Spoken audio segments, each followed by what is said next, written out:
Southwark, 21 hour week. Southwark. Okay. Can we have the mover from Southwark and the Norwich mover come forward as well, please? Not yet, that's later. That's later. Don't worry. You'll have a chance. Come on, Southwark. Yeah, Southwark and then Norwich. For the comrades' benefit, that vote didn't include the class struggle section. It's still being debated and discussed. Yeah, okay. We'll just hang around and wait till he's here. Comrades, be quiet, please. We've got a lot of catching up to do now. Hi, comrades. Joanna Romero from Southwark. Thank you for electing me for your National Council, by the way, for those who have. The 21-hour week motion is ultimately a motion for Left Unity to be projecting the vision of a different society, that we want a different society, that we want an alternative to what politicians nowadays offer us, which is pretty much nothing. On the question of the 21-hour week, I mean, there are several researchers that have proved that it's just much more beneficial for you and for everyone, really. I mean, on an environmental question, it breaks the cycle of live to work, work to earn, and earn to consume, which obviously enables rampant consumerism, and it releases more time for sustainable living, because you have more time just to spend on recycling and even more sustainable projects, from, you know, using up rainwater and so on and so forth. On the question of social justice, however, which for me is one of the most important points, it allows for distribution of paid work more evenly, eradicating unemployment or helping eradicate unemployment. As a reform, it means that there is a more equal distribution of paid and unpaid work, but particularly between women and men, therefore helping emancipation of women.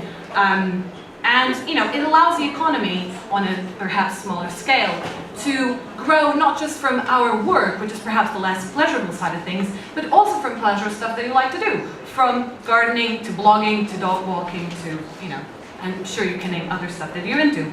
On the question of health, which I'm sure is of interest to everyone, it allows for stress levels as well as overworking and the unbalance between work and life to be reduced, therefore also better.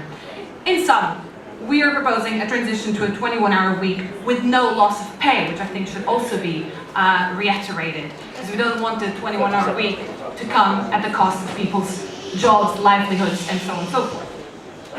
And you can read the action points that we're proposing, being form a working group to develop plans and proposals for campaigning for a 21-hour week, aim to publish regular articles on the subject from members in different areas of employment.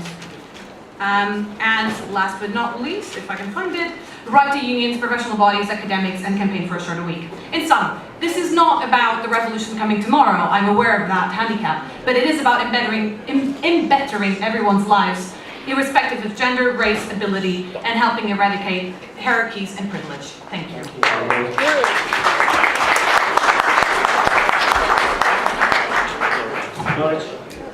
Brian Green, greetings from Norwich, city with the highest ratio of atheists in the country, soon to have the highest ratio of militants. Right. Comrades, we saw the confusion earlier today when people use adjectives instead of figures, when they talk about decent wages, living wages, citizens this, citizens that. In our tradition, we've always put figures. If a trade union negotiator sits opposite the capitalist, he doesn't say, I want a decent wage. The capitalist will say, yes, you can have a decent wage, but my decent wage is different to your decent wage. And Boris Johnson supports a decent wage. So what we are saying is put figures to everything. We are calling for a program that connects with the needs of working class now. So we are saying £10 minimum wage. What does that translate to? That translates to £22,000 a year, which is 80% of the median wage, which is £26,000. We're saying a minimum of £200 cash in hand to anybody who doesn't work. What does that translate to? Approximately the same figure. We are calling for 1 million new homes, social homes. Now imagine the slogans. Here we have a concrete action program. £10 minimum wage, £200 in the hand for anybody not working, 1 million new homes, etc., etc. This is the kind of program that we need. On the 5th of April, we are getting together with other groups in Norwich to discuss the upcoming elections. We want to stand candidates. We want to support candidates that don't belong to Left Unity, but we want to be able to put through a piece of paper through everybody's door that connects with their day-to-day life. And when you do this connection, you do it in a transitional way. We are trying to change the consciousness of the working class to say, this is what we need, and if this system can't provide what we need, we will fight for a system that can. Socialism. Comrades, that's the essence of a transitional program, not airy-fairy demands about the future, this, that and the other, but creating a consciousness in the working class of what they need, what they have to fight for, and if the system can't deliver, the system gets put down. That is the transitional method. And finally, I just want to make one correction. The wording for the bedroom tax, return people to their original homes, that is actually not what we agreed, so that needs to be removed if you vote for this as a whole. So please support our concrete demands which connect with the working class.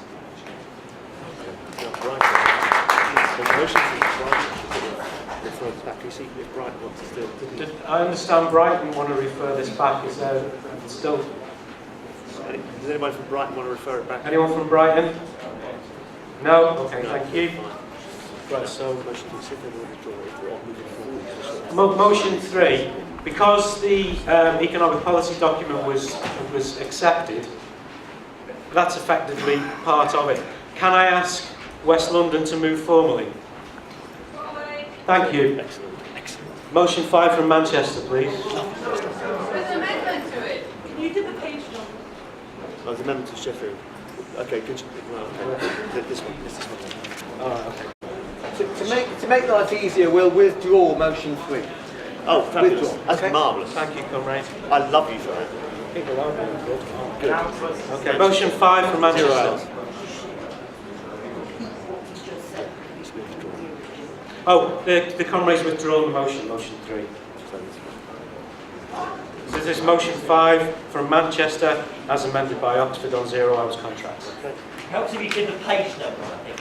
Can conference accept the motion that's been withdrawn? I think it's very important, motion 3, and our amendment is heard. Which is The very motion's been important. withdrawn, comrade. Motion It's is a conference property. It's conference No. property. It's conference one thing. Until it's voted on, it's the property of the people moving We haven't it. voted it yet. No, it's Take the agenda. It's It's on on the the agenda. It's property. property of the conference. And there's a very important amendment to it as well. Oh. It's the vote. does the conference agree to withdraw? Okay.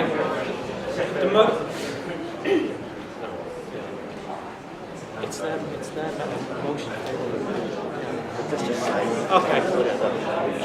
Okay. Conference seems to want to waste as much time as possible.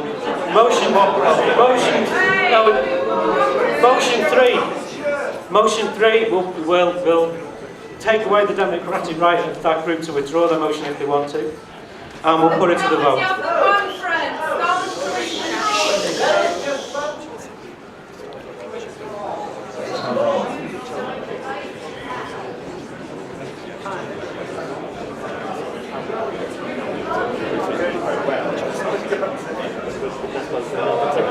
My understanding was all of us Comrade, can I explain it why I'm so keen on having a hearing? No, I'm basically going to do what you've been asking for. So, okay, conference doesn't seem to like it. What I'm going to is that's what I'm trying to do. But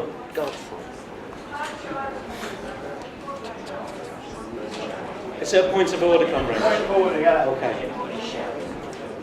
Point of order, Dawud Islam from Manchester Left Unity. With all due respect, the chair doesn't have the right to move something that's unconstitutional. The motion has been withdrawn, which means that it falls in line with the Constitution. The chair does not have the power to break that Constitution by calling for a vote.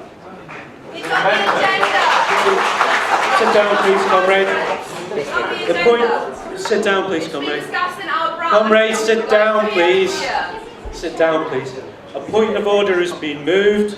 The point of order being that I don't have the right to change my mind on that issue. Where does it say that in the Shush, please, comrade, you're not helping. You're just taking up. Vote on the point of order.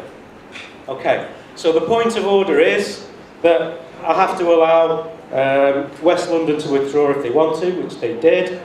All those in favour of that point of order, please show. All those against. That is overwhelmingly carried. So, Right, so